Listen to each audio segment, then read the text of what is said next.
Hello and welcome to the Handicapable Black Woman Throne Room. My view of humanity is a whole new tea. Oh my gosh, okay. There are so many topics. I always say this, but yeah, I'm working on so many projects where I want to put out more than one episode a day, but with physical therapy and other disability stuff and trying to get my life back to normal when everyone assumed that I was quote unquote normal. And I say quote unquote because, yeah, some people say, tell me, well, you're not normal. Oh, what's wrong with you? It's just like, shut up, be quiet. Like, okay, I have a disability. Okay, I was born with something that makes me unique and different because once people automatically say something's wrong with me, it makes sometimes I just want to kind of remind them of how RFK Jr. like put down a whole demographic of people in on the autism spectrum or on the spectrum and everything because he was like they can't write poetry, they can't get a job, they can't pay taxes, they can't be quiet, shut up, stop. I've dated a few guys that are on the spectrum, or I've at least been on a date or two dates or whatever, and some of them are very nice.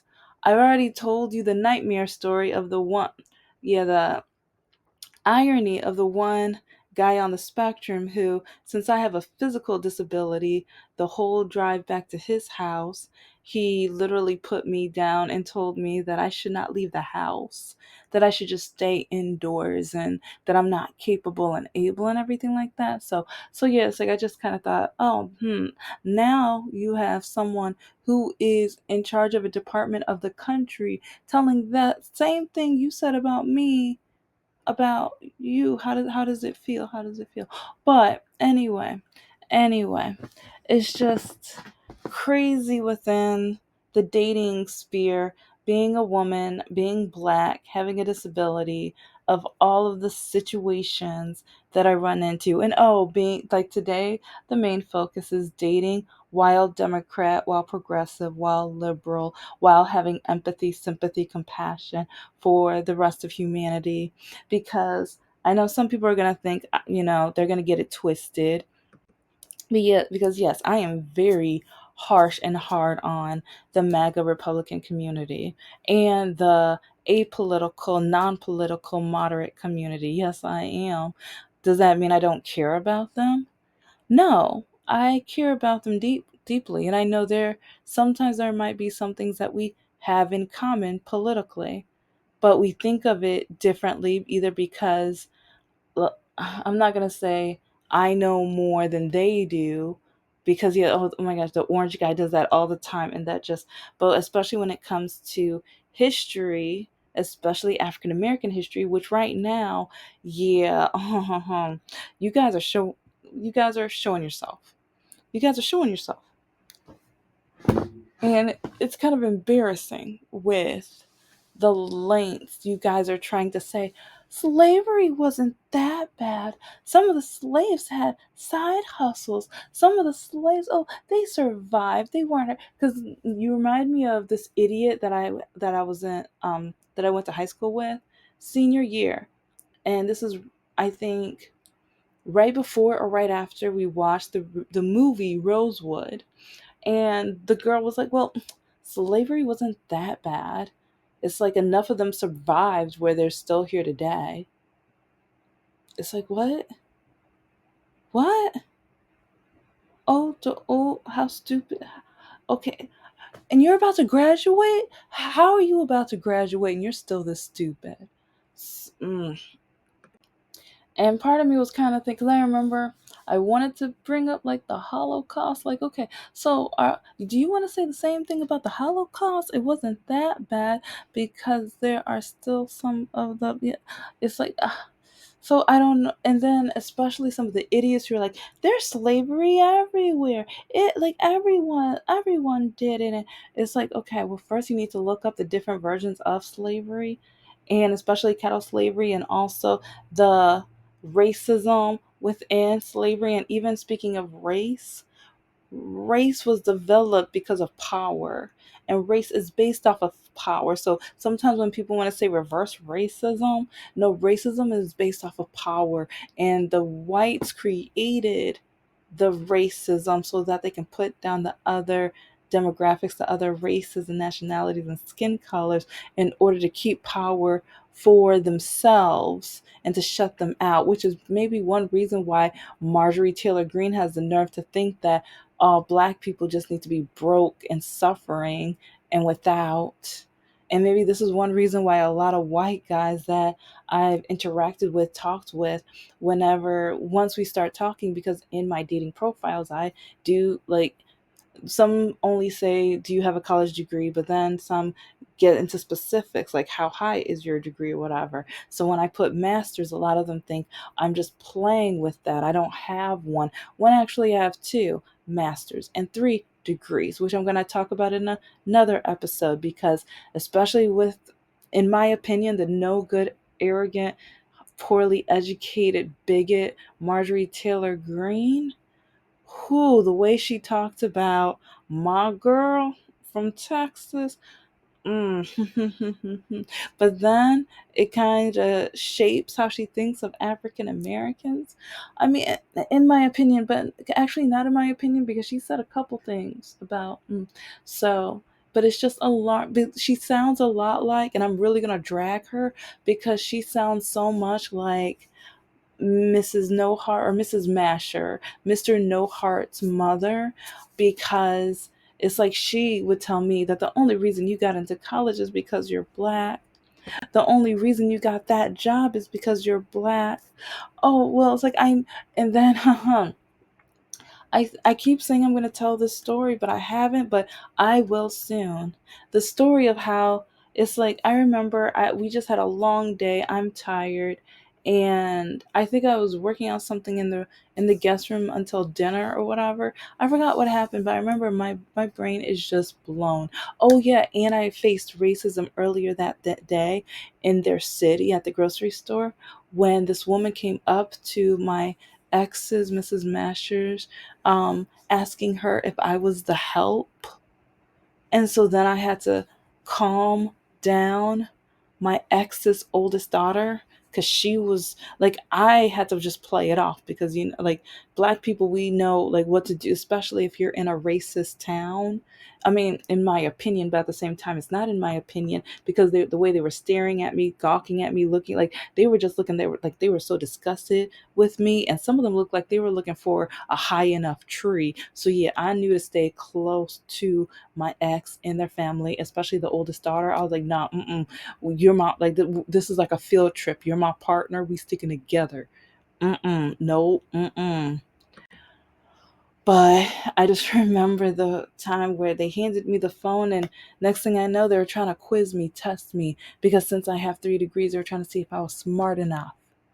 And so yeah, it's like, because it didn't dawn on me until like the next morning when I was putting the pieces together, because they were being more racist and even saying or accusing me of other, like, oh, well, I'm sure someone must have taught you. I'm sure someone must have like gotten you to this point. I know you must have had a lot of help or a lot like assistance, or like, I mean, they were just kept on saying the same kind of words, like but in different ways. And even with my like, and to me it's like, okay, with the resume or applications, or like a lot of people go and get help from career counselors and things, or get second opinions, or have other people look at it, or especially mentors.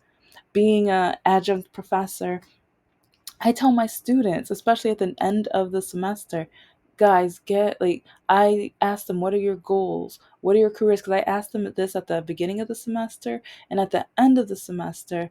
It's like, depending on how the class went, sometimes they were such a nightmare. I'm like, you know what? Someone will help you at some point, but you don't. It's like you don't want to listen to me, so why am I? You know. But if they were a solid class, a good class, I would be like, okay, now guys, start doing some research. Who do you know, and who do you know that you know? It's like maybe you could find a mentor, someone, and then also like I would allow them like time like online. Look up some people within your realm, especially on YouTube, and maybe people you can follow and stuff like that. So I would try to help them so that they can absorb, because they don't have to go into what I'm teaching. It's like, as I feel like as a professor, I am there to lead them, to help them further themselves, because I want them to be further than myself at my age. And even when it comes to investing, sometimes I give them, oh, I was like, okay, I am not an investor. I'm not a financial expert or anything like that. But then I would give some of my classes different investing apps, because I'm like, you guys are at the perfect age. And it's like, if you just start a little by little by little, it's like you would have enough where hopefully you won't have to worry about retirement, and you will have something, an emergency something, if anything happens to you. It's like, because so many people have to either file for bankruptcy and things like that, blah blah blah. So it's like, that's the kind of stuff I do. But it's just crazy with the work I do, and especially even volunteering and everything. My ex's mom, she always said, it was only because you're black. You only got these things because you're black. Every single thing. Like, I'm not deserving, or I'm not capable or smart enough. But okay. It's like, I'm going to show the realty, because I mean, that this kind of leads on to what I'm kind of talking about. And also, I keep saying I haven't had enough time. I'm going to put the series where I put the demographic of Indian and Middle Eastern men on blast, because yeah, it's happened again. Where this guy on his profile, he says that he's looking for, and it's like, the thing is like, okay, he's not white and he's not Hispanic. Like, it's like, kind of looking at him like, huh, he kind of reminds me of that guy from Fast and Furious, where you're like, what nationality? I don't want to say what is he. What nationality is he? Because it's not as obvious, but I have a guess with him. The other ones I knew, because half of them, their names were Muhammad, so you can't tell me. You can't tell me. But anyway, it's happened again, and it's just really sad and sickening how many men, they, on their profile, they say they're looking for long-term relationships, everything like that or whatever. But then once you match with them, all of a sudden, oh, I just want friends with benefits. Oh, I just saw you were one of those thick girls with a big blah blah blah. So I just want to, try you out, or I just want to test you out. Oh, what's your number? It's like, cause well, this one's black, but all of this happened today, because like, this is why I'm like, I keep wanting to do other subjects or whatever. But yeah, it's like, while waking up, and I'm starting to do my research for my candles and every, because I'm trying to get the candle stuff together or whatever. And so, and in unison, and the label, like, yeah, let's just say, a lot of research so I can get everything ready by, I'm not going to say the fall, because that's right around the corner, but by the holidays. I think that'll be good, because then I can get, the boxes that I want, everything in. I can still focus on finishing up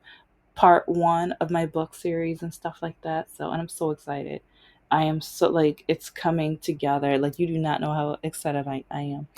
But, which is another reason why I'm single, because a lot of these men hate the fact that I'm working on these goals and everything, and they tell me that I should just be trying to find a man to have a baby with and stuff. And whew, yeah, it's interesting. It is interesting. But do you know how many men this year have basically said, you're only good for one thing? You're only good for 10, 15 minutes, because realistically, that's about how long. They're probably 5 minutes, but I'm going to give them, the extra 10, to get, anyway. It's just annoying and frustrating. And especially some men who tell me that what, like, especially when black men tell me that, or no, well, actually, yes. Because it's funny how black men do it differently. And this is one reason why I want to yell it from the back. It's like, okay, black men, black women, we already have enough to face. We already get swiped left the most on dating apps. We more likely get our resumes thrown away the most or rejected the most. Majority of people think that we're only capable of doing things because of our race, and that we're not capable other than our race, or that we only get jobs because of pity and because of obligation of having to. They don't really think we're good enough, even though 70% of master's degrees are owned by Black women. Did you know that? Did you know that? If you didn't know that, you need to know that. Yeah, I would, remember that. Remember, 70% of master's degrees are by women. And I believe about 20 to 30%, I think it's closer to 20% of doctorates, Black women. I don't have a doctorate. I don't, it's like, especially with my learning disability and everything like that, I probably couldn't. And that's the thing, even with their learning disability, and okay, I'm going to talk to my people with the disability. Don't let anybody tell you what you cannot do. All of my life, people called me a liar. People told me I couldn't do it. They said I wasn't smart enough. They said I wasn't capable. They said I would never do anything in my life. They said I was a waste of time. They told me all of this for over 30 years. Okay, they told me that I would never accomplish anything. They told me I should just be quiet and stop or give up or just clean someone's house. They told me so many awful, terrible, disgusting things. They told me that I walk the way I do because I'm a liar, because I just want attention. Okay? So don't, okay? Don't let these people stop you. Okay? Because I people tried that all of my life. And that's why over the last several years I'm catching up, and that's why I'm working on 20 things at the same time. So that's why nothing's really getting finished, because I'm trying to work on everything at one time, because everyone told me that I would never accomplish anything in my life, and it's frustrating and aggravating, and I'm trying to prove it to myself, because I love my ideas. I love what I want to work on. And Mr. No Heart was one of them. Mr. Lockacue was another. It's like my mother was another. If you've been listening to the stories that I tell you on this channel, I have over 400 episodes, and this YouTube channel is an example. It's like my mother told me she would kick me out the house if she caught me starting a channel. So she scared me so much. Okay, I can't even tell you all the things she did to make sure I didn't start a channel. It's like I've already mentioned some of it, so you have to catch up. You would have to just catch up, but you would not believe all the way. And then exes telling me, "Who wants to listen to you?" It's like you can't even walk right. Or why would I want to date a woman like you? It's like, you're educated. You're gonna talk back to me. You're not gonna do as I say. I need a submissive woman. And this is another reason I say get your education, ladies. Get your education, because they don't want you to be able to, I won't say even talk back, but they don't want you having your own opinion. They want you just to be submissive and follow them and say as they say. And that's why, like, with a lot of these men, especially a lot of these conservative men, they get upset with me because I will not date a conservative man. But then they try to say, what do politics have to do with anything? But when I say we don't even agree politically, so why would I want to date a man like you? And especially since the Republicans are trying to take women's rights away, trying to take my voice away, trying to take my vote away. It's like, you think I'm going to depend on a Republican man to voice what my opinion is? And then I remember there was that interview with Hexas pastor, whatever, that some of the members or some of the quote unquote leaders of his church, but you're not really leaders if you treat women the way you do, in my opinion. But anyways, it's like with the wife or whatever, they were like, or with voting with the two guys, they were like, well, it's like, what about if your wife disagrees? Oh, well, that's how we have a discussion. A discussion. Okay, but how about if she still disagrees? You're still going to go behind her back and vote for who you want to. You're not going to really care, or you might lie and just say, "Oh, okay, huh, yeah, I'll take that into disregard," and you know you're not. But these, like, see, it's like, this is why women, we have to. This is why it's so important to voice and to say what we need to say. And that's why I will never be a submissive woman. And I guess that's one reason why I will never marry. It's like, it's a blessing that I was able to escape the toxic, terrible ABUSC relationship that I had with Mr. Lockakey, and then the awful, terrible financial ABUSC and emotional ABUSC from Mr. No Heart. It's like that was 12 years of my life, but I learned so much from those two relationships. And then after like COVID and after being diagnosed and everything like that, I realized like those two men helped me to know exactly who not to date. And with with a lot of these men right now, especially a lot of these men who are just like, oh yeah, I'm just going to be here for a few months. I just want to friends with benefits for a few months. And then the Middle Eastern men who, I just want a sugar baby. It's like I'm married, I have a wife, but I want someone that I can, have some fun with. And I know black women are a lot of fun.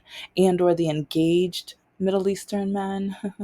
Yeah, it's like, well, my future wife isn't gonna want to do what I want to do in bed, so I kind of need a black woman on the side because usually they're more fun. It's like I know about black women. My friends tell me about black women. It's like like because yeah, in Dearborn they're right next to Detroit, so they tell me what their black friends say, but then they say they're not racist because of their black friends. But it's like no, look at the way that you look at black women. Look at the way you talk about black women, and then look at the way you just want to use black women to your bodily advantage while you go and marry a woman who you say she has value, but then you want to use a black woman on the side.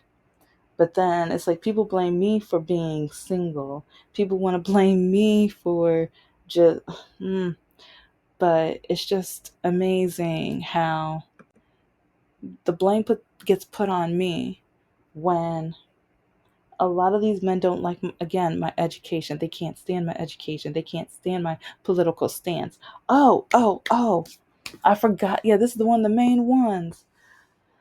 Ah, it's gonna be so much fun because I'm playing around right now. I'm having see, I am having fun. I am having fun, and I'm being petty. Oh my gosh, I am being so petty right now. I can't believe I almost forgot to like. I need to tell you the petty. There was one guy who you guys have already seen his screenshots. You guys have already seen his screenshots of him calling me like all different types of things. And oh, he is a major Orange Guy supporter. And that's the funny thing. This man hasn't even read my Facebook dating profile because I say I don't date Orange Guy supporters. It's in the profile. See, and this, like, I keep telling you guys, read. Okay, a lot of you guys are acting like you can't read.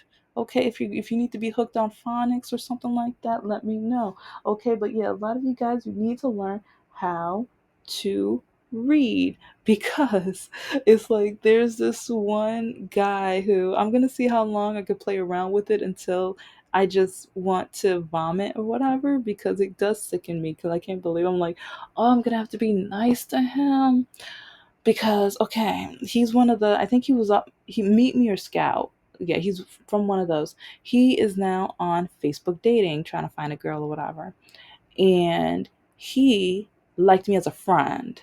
And so, like most men, it's like when they match, they're like, "On, I don't want no friends, girl." And see, that's another funny thing. A lot of the men are taking advantage of the friendship one because they're like, "Oh, He was like, "I know I'm gonna get more women on the friend side, so if I can, talk." Because yeah, some men want. I tell them, "Oh no, you want to match as a friend, so we'll just be friends." And that's when they start being really honest to me, and they're like, it's like I knew you weren't gonna swipe right on me on the other one, so I thought, this way I can, talk to you, kind of, slowly befriend you and everything until I can get you in the bed. So, ladies, be careful on Facebook dating friendship edition because a lot of these men, no, they know exactly what they're doing, and it's like they have a plan. Some of them might want to actually be friends. I'm not saying all, but a lot of them. Okay, 98% of the ones that I've dealt with so far, yeah, they get upset. They block me. But first they get upset and they call me out my name. When I say, "Oh no, but we matched as friends." It's like, yeah, it's like I don't even know you. So I was like, if our friendship ends up as dating, but no, we didn't match on dating. We matched on friends. So let's just, let's talk, get to know each other, be friends. Oh, they get so mad, so upset, so heated. and they don't know I'm just a like I'm at a point where I've given up on dating anyway, so I really don't care. So to me it's just like it is what it is. It is what it is. It's like if you want me to think otherwise, but is with especially I've worked hard to be the woman that I want to be, and I worked hard so that I could love myself. And especially for over 30 years, I wasn't allowed to love myself because everyone said I was a liar about my now diagnosed disability. Everyone was telling me that I was faking and wanting attention and everything.